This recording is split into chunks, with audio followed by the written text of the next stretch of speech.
ഇന്ന് ഞങ്ങൾ പോകുന്നത് ഒരു കുളം കാണാനാണ്. ഇവിടെ വേറെ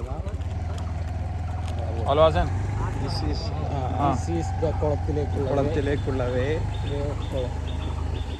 വൈബ്. ഒരു മീൻ വളർത്തൽ കേന്ദ്രം കേട്ടോ. നല്ല അടിപൊളി വൈബ് ഏരിയ. വൈകുന്നേരമൊക്കെ വരാൻ പറ്റിയ സ്ഥലമാണ്. പോണ വഴിക്ക് ആജി സാബിനെ കണ്ട് ആജി സാബ് കുപ്പായം നോക്കിയിട്ടുള്ള പാവം ചൂടായിട്ടാണ് മൂപ്പരായിട്ട്